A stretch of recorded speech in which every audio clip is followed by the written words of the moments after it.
What's up mga master? Magandang hapon sa inyong lahat. So, sa mga nanonood sa akin at mabilisang review. So, sisimulan ko sa liquid cold na para sa akin. Napakaganda. Okay, okay. Kumuha ako ng click nito is 2019 April. So, magto 2 years na siya nitong April. Almost katapusan na ng March. So, yung kuno sa kanya is ito. Ayan o, wala pa, ilang taon pa lang, magto 2 years pa lang, faded na.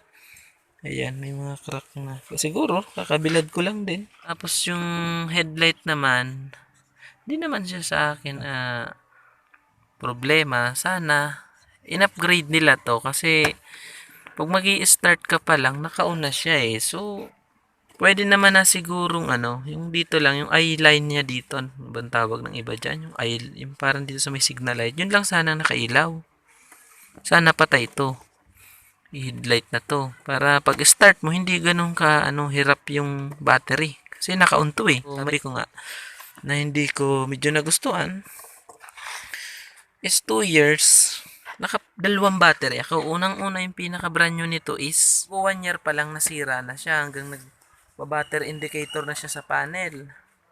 Tapos nung huli-huli ay nag-aano na to, nagba-blurred na yung kanyang panel din.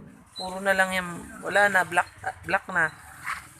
Tapos hanggang sa one time, di ko na siya ma-start. Bigla na lang bumit. Yung binili kong battery mga master, almost nung lang to eh. Diyan pa taon, months pa lang, sira na agad. So bumili naman ako ngayon ng medyo low quality. Uobserbahan ko siya ngayon. Set up ko tong kanyang headlight. I-modify ko siya. Abangan nyo yun. Makakatulong yun sa mga clicks. Especially sa group ng click. So, 2 years pa lang. Tingnan nyo yung pintura ng telescopic niya. Alam ko common to sa iba eh. Unang iba-vlog ko din siguro. Ipa-flashing ko tong aking brake fluid. Ayan. Tatanggalin ko yung laman kasi nagkakaroon ng ribaba yan eh.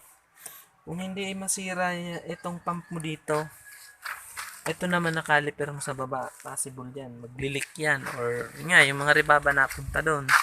So, ayun naman sa preno, so, isama ko na rin tong monoshock niya sa likod.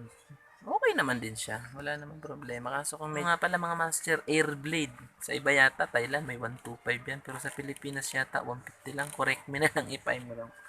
Sabi ko, ba't di ginawang dual siya? Kasi pag bumangking ka, nakilo to eh. Experience ko na yan sa Marilac, Pililya, doon kasi ako madalas dumaan. Nakakilo siya. Sabi ko, di pa sana ginawang dual para maganda, parang sporty look, saka matatag kumbaga. Sa panggilid naman sa akin, dito, CBT, wala naman akong na-encounter sa mga dragging na, so maraming pinag-uusapan dragging, wala naman sa akin problema.